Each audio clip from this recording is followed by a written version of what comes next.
And we're up to over here. This is Reb Shimon's um, own interpretation of Kedoshim to you. So he says, therefore it seems to me, Shema mitzvah zu, in this mitzvah, kolu is included, kol yisod, all the basis, the shoresh and root, magamas tachlis chayinu, of the purpose and meaning of our lives. Now, which makes sense, because Kedusha, like we said, is one of our primary goals in this world, if not the most primary goal, because it says we're supposed to be a mamleches kohanim b'goy kadosh, a nation, a holy nation. So he says the mitzvah kedoshim to you includes all aspects, basically, of our lives, and it's the basis of all of them. Kol avotseinu v'amolenu, all of our work and all of our toil, tamid I skipped the word there. Sheyu kol tachla avotseinu, that all of our work and all of our toil, tamid mukdashim l'tovas haklal, should always be for the benefit of the greater society, of the community. Shelo nishtamesh b'shum maaseh u'tnuah, we shouldn't use any activity, any movement, hana, pleasure, the tanug, and enjoyment, shelo yeh b'zeh eze inyan l'tova zulaseinu, that they will not have a benefit for the good of someone other than ourselves. That's an amazing statement. In other words, what he's saying is that the ideal, and of course the ideal is very high to reach, but the ideal is that everything we do should be done for others and not for ourselves. It should be done in order to provide benefit to others, either directly or indirectly, and we'll get to how that happens later on. But why? How is this possibly the mitzvah of kedusha? We should devote everything we do for the benefit of everybody else, not just for ourselves. So he says, "B'kamuvan b'chol hekdeshos," and this is how we understand the word hek. Anything which is hekdesh, anything which is sanctified or sacred. Now, I'm going to digress a little bit here. The word kadesh, kuftau chin, the shoresh in and of itself, I think I mentioned this last week, means to be devoted or designated to a specific purpose, not necessarily a good one, right? A person who is devoted or designated to immorality, to inappropriate behavior, is called a kadesh or kadesha, depending if they're male or female. There are things like by kilayim, by kilia kerem, where you grow a forbidden mixture of grapes and grain, that it says pentukdash hamaleo, because that the whatever you grow is going to become kodesh. That means it's designated or devoted to be burnt to a crisp. You can't use it. So the word hekdesh, in and of itself, means kodesh, I should say. Word kodesh itself means devoted or designated for a purpose. That's what it means. But usually, when we say the word hekdesh, we mean devoted or designated for a holy purpose. What does it mean? Hekdesh, he says, yisyachtus, making something unique and special, and matorah nichbada, for a high purpose. When a person straightens his pathway, he does things the right way, and he attempts,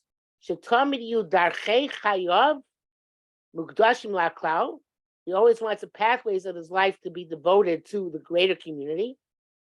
Then, before I go out to what he says next, which is very important, I want to clarify that this is how the mitzvah of kedoshim tiyu makes us similar to HaKadosh Baruch Hu. Because when HaKadosh Baruch Hu created the world, he devoted and designated himself to be mated, to do good to his creatures, especially to human beings. So too, if we want to be kedoshim, we have to devote and designate ourselves to do good to other people, to the world in general, and he's going to speak about how we get to this perspective, how we develop it. That's going to be the next paragraph. But our perspective is supposed to be, I'm here to benefit others. I'm not here for myself. To live for oneself is the opposite of kedusha. Now, what a person can say, that, okay, if that's the case, I should only do things which help out other people. I should never do things which help out myself. I should focus not on myself at all. So that's what Reb Shimon is about to explain why that's not true.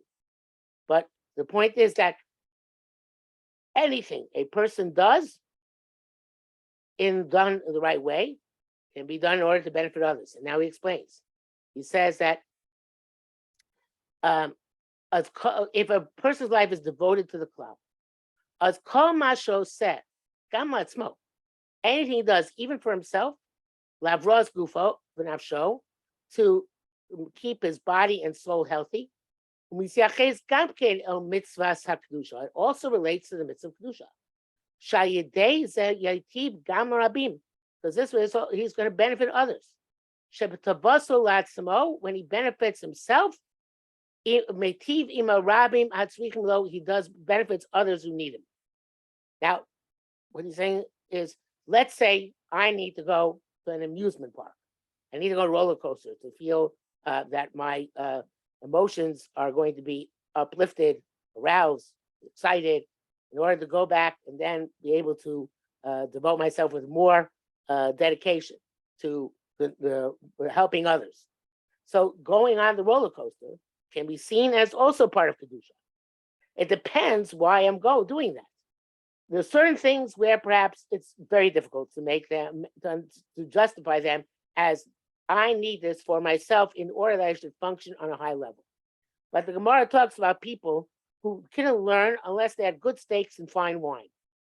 So if they had to have a good steak and a fine wine in order to learn, and they were learning to benefit the bria, benefit the creation, so then the fine steak and the good wine also becomes part and parcel of kedusha. It's very similar to what we say about Oneg Shabbos, food which you have to eat the rest of the week.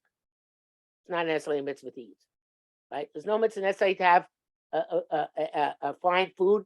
For that matter, there's no mitzvah to have a bag of popcorn the rest of the week. It makes you function better. Of course, that's better. That's best. It is kedusha, but there's nothing in and of itself which in that eating it, which is a mitzvah. On Shabbos, everything becomes part of the mitzvah of Oneg Shabbos. So the idea, and obviously the idea of Oneg Shabbos somehow relates to kedusha as well, but without getting there directly, even during the week, as I basically just said, if a person's eating a bag of popcorn because they're able to function better in their ultimate goal, which is to become a person who does good for others, who benefits others, then the bag of popcorn becomes an act of kedusha. Eating a chocolate bar becomes an act of kedusha, because this is what's necessary for me in order to function my best, in order to be able to help others. If, however, I'm just doing it to enjoy it on my own, because I want I have no, it's not for anybody else. It's just for me. Says Reb Shimon, it's not also, it's not forbidden to do, but it's not an act of kedusha. Kedusha, it's not. So he says, and that's he says, avlinene hana.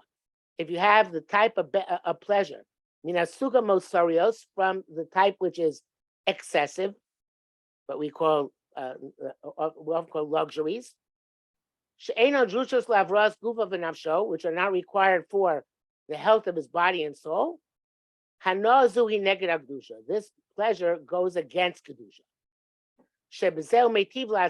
With this, he's benefiting himself. Rega, for the moment. According to his imagination. In other words, he's really not benefiting himself, because any act you do against kedusha is really detrimental. It's negative. So interesting to us, and there's no advantage for anybody else. So now let's step back a minute and understand this fully. If a person has to figure out what in life is going to make them more effective in helping the world, helping other people, and what's not. Everything that a person does in this world to help others, even if, like, let's say, for example, you have to go to during your whatever years you're going to be in school, right? So maybe you're not helping. There are plenty of opportunities to help others in school, obviously. But maybe even if you weren't helping other people in school, you need to train all these years in order to eventually help people. So all these things which you do when you're in school you can help other people. Now, anything a person does, or it depends on attitude, whether it is kedusha or not. There's an example which I believe Rav Dessler brings down. He says, you have two people who bake bread for a living. They're bakers.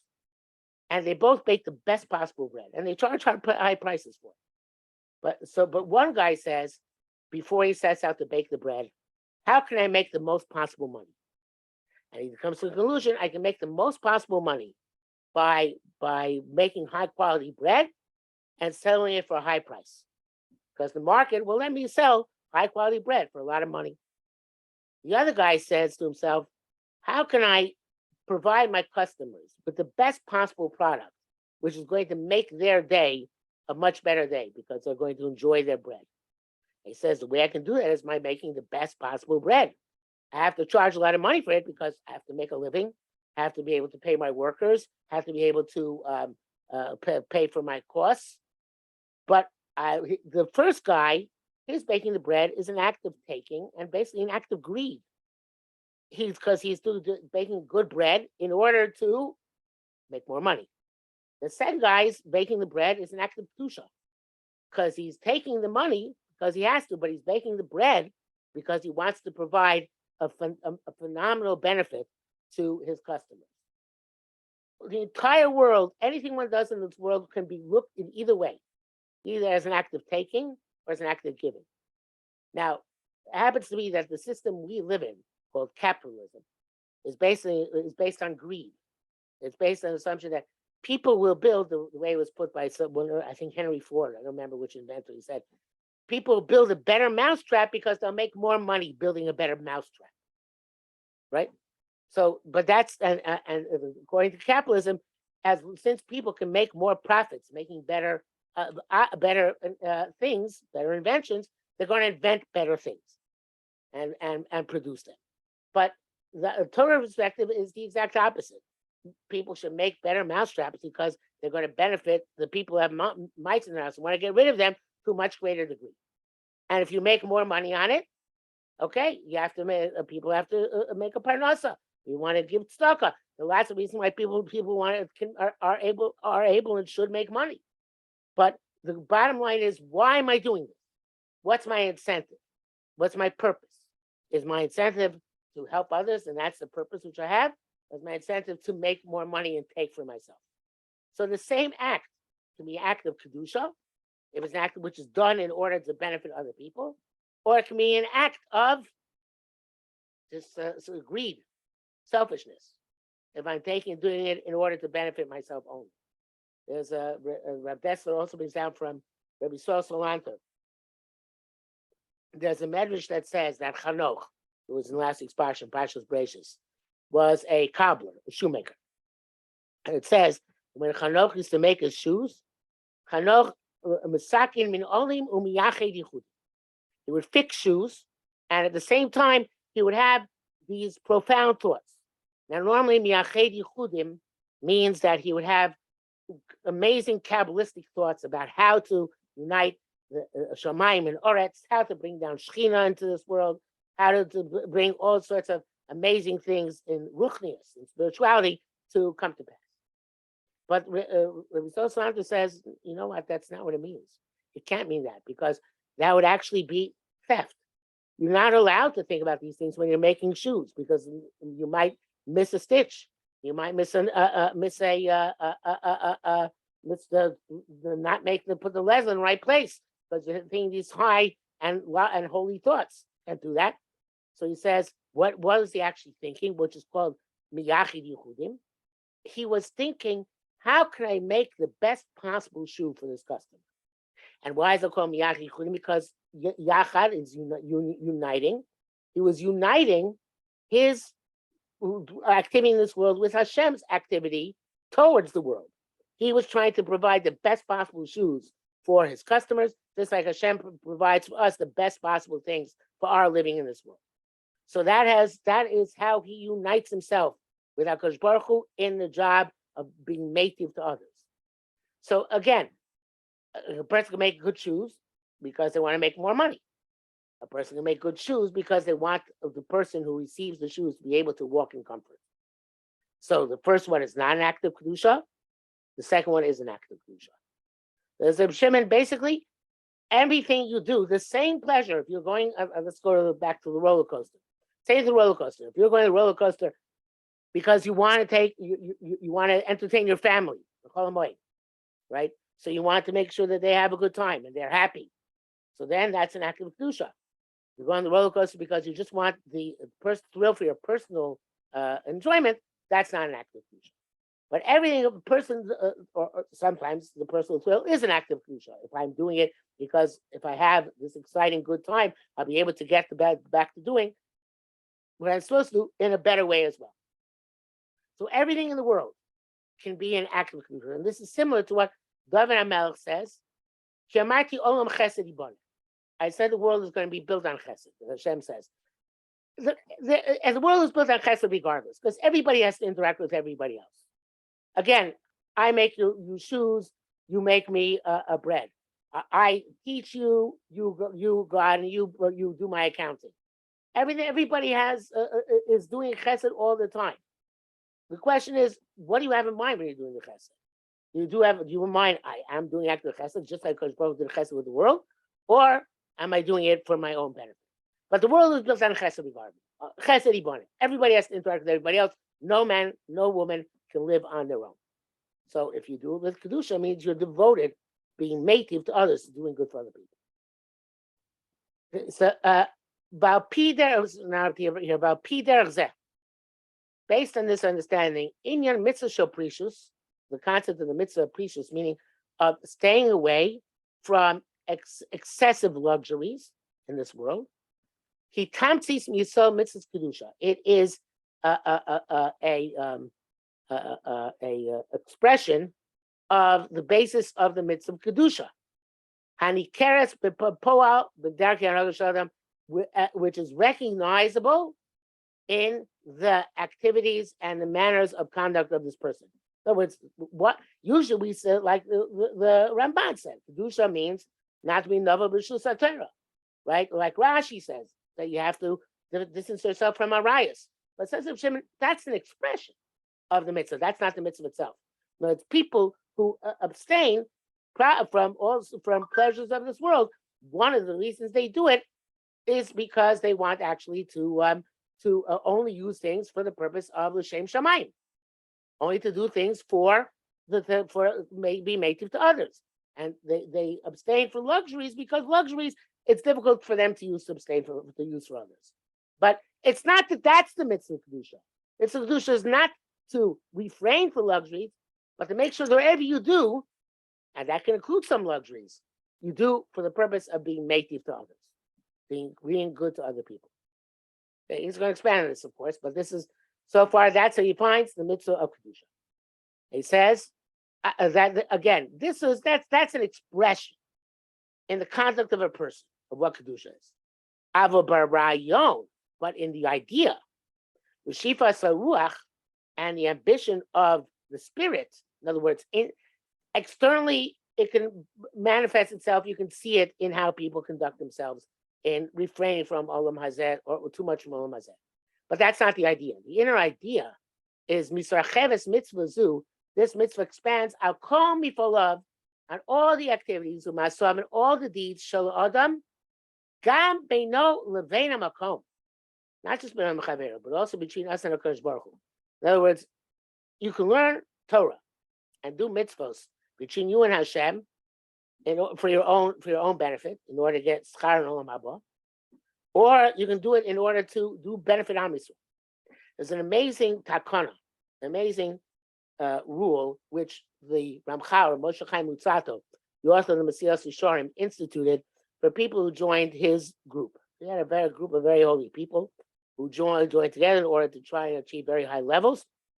And one of the takonas was, and it's hard to understand this for people on our level, but you're on their level, it's different, that any reward that they would get from any mitzvah or any special type of behavior, they give completely over to Klal Yisrael.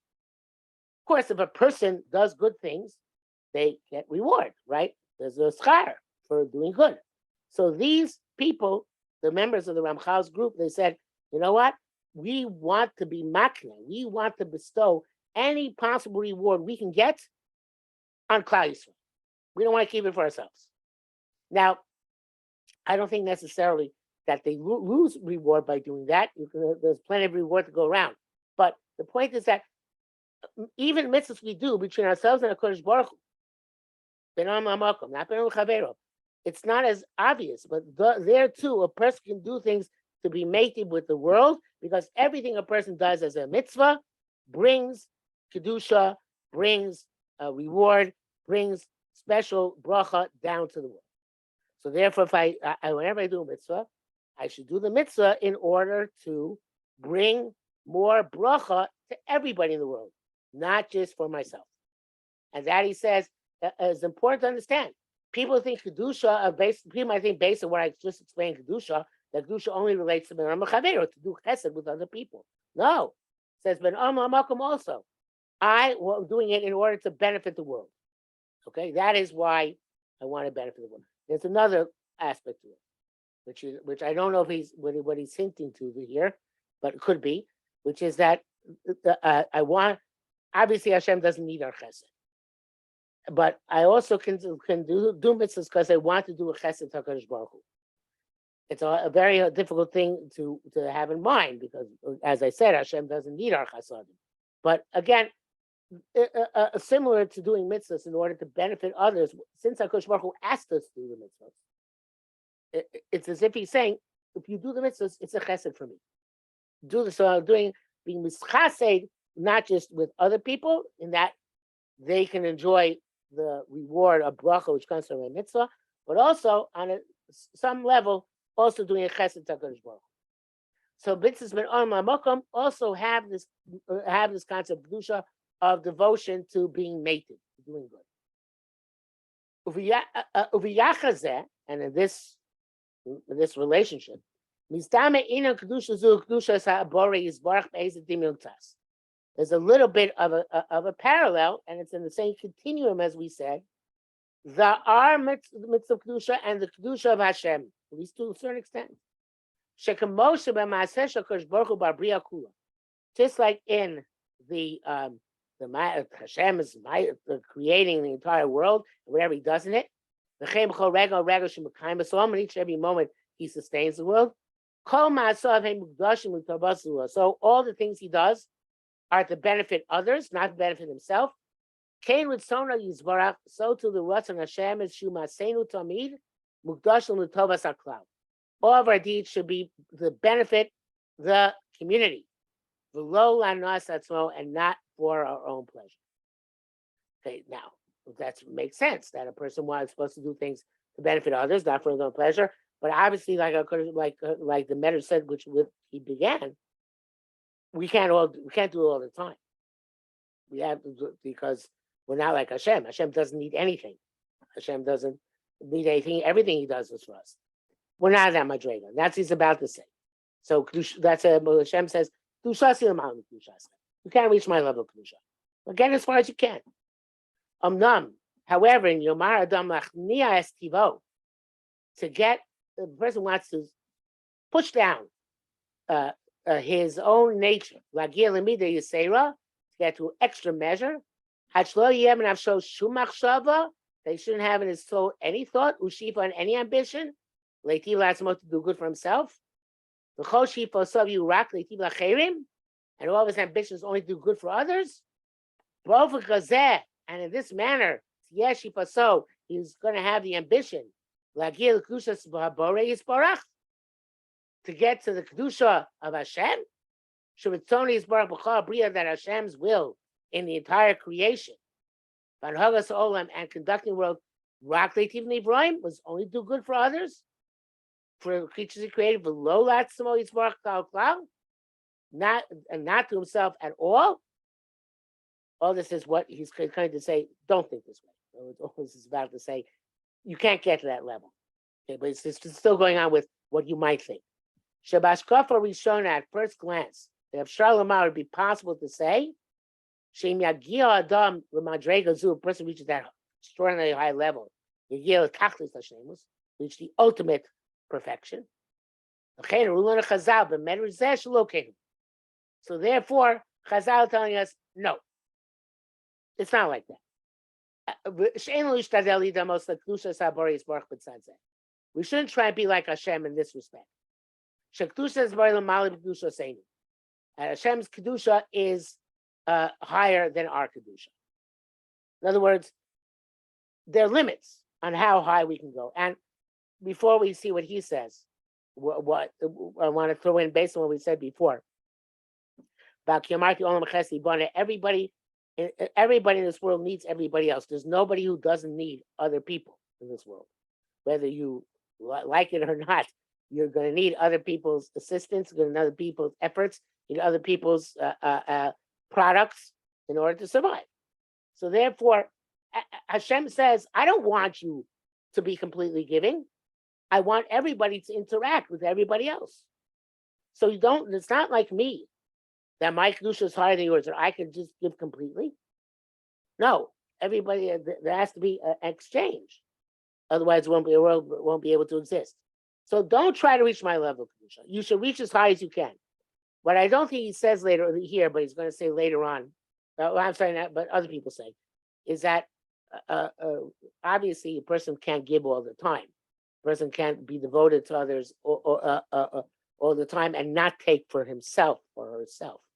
But if you do take for yourself something, the way to make it not an act against kedusha, but an act of which also involves kedusha, is by having intense hakaras hatov, by being grateful and thankful for what you're getting. That's what you give back.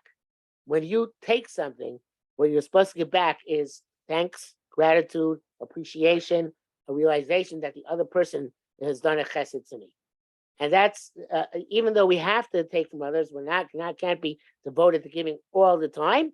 But if we understand that other people are giving to us and we're grateful for that and we acknowledge that, that's how, or even the taking as an aspect of giving to it. So we're making to others with the thankfulness which we have to others, even when we have to take from them. So but again, we can't reach the level of HaKadosh Baruch Hu. We're always giving. But Rav Shimon's going to say another aspect. I just said because everybody has to interact with everybody else, right? So therefore, we can't all be perfectly kadosh to giving all the time without taking. But he's going to say another idea, which is very deep. He's going to, and I think we're going to have to just start it this week. He says, "Ava mashu rotze." Sorry, Shaloni by HaKadosh Baruch Hu. Shekushas Baruch Hu Rakni Broim.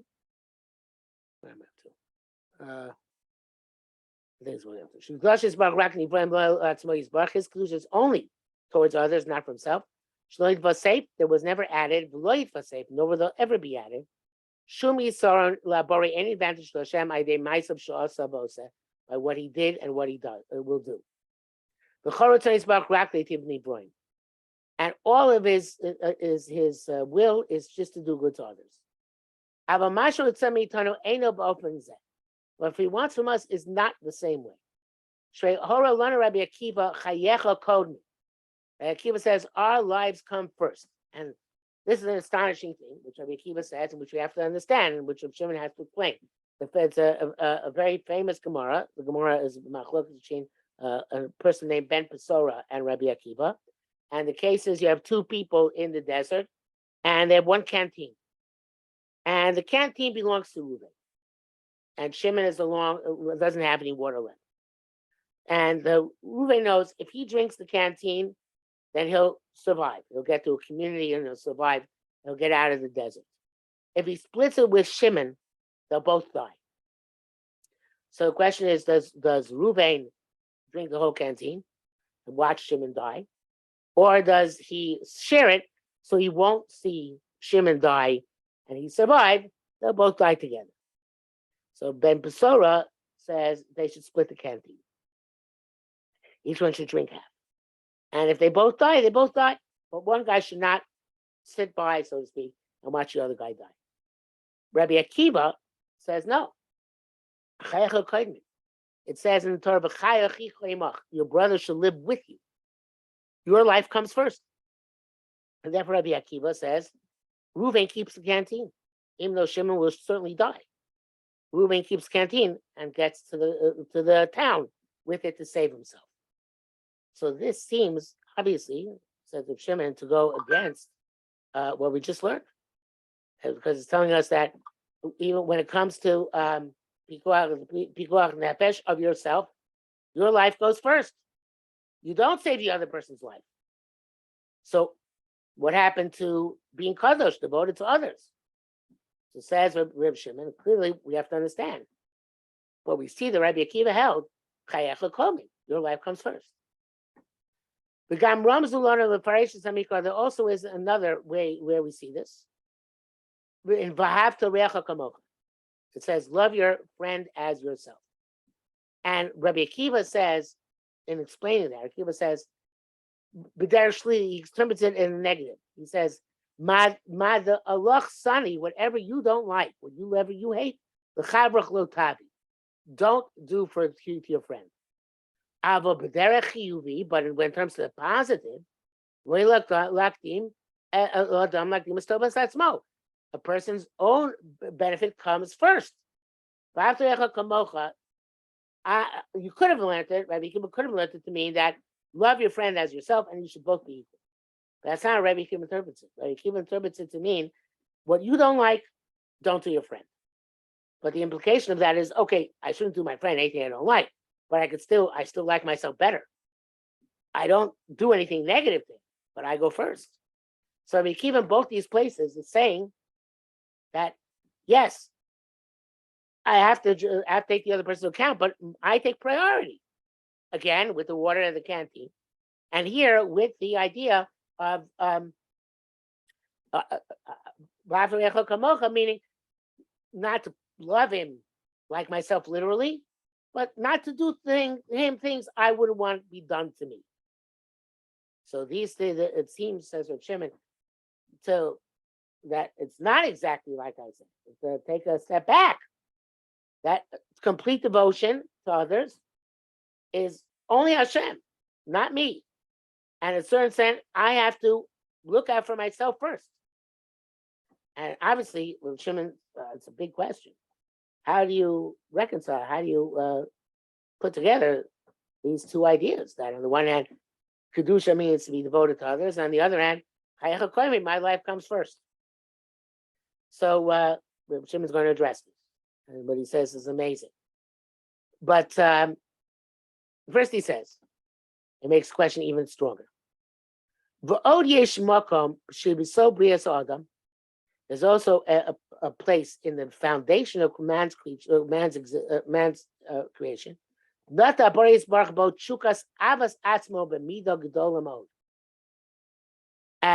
the person, Hashem planted in us a tremendous love of ourselves. That's a human trait, which is we love ourselves first. We love other people too, but first in our list of loves comes ourselves. He says that's a natural human tendency. So HaKadosh Baruch Hu obviously made human beings that way. And the question is, obviously, if the whole purpose is to devote yourself to others, how can HaKadosh Baruch Hu create us that we love ourselves so much? It's a contradiction. So if I was answering that question, I'm not Reb Shimon, I was answering that question, I would give a simple answer. I would say, it's a test, right? There are many tests in life. And it's a test. Yes, Hashem planted within us a tremendous love of ourselves. It's a test. You give in to love yourself over loving other people, or do you not give in? And you love other people, despite the fact that your love of self is very, very strong. That's how I would explain it if it was up to me before I read this introduction to Reb Shimon. Reb Shimon's going to say something totally different. I don't want to start it and stop in the middle, so we'll get to it next week. Okay, so we'll stop here for tonight. Have a good night. Thank you very much for coming. Good night. Thank you. Thank you. Thank you.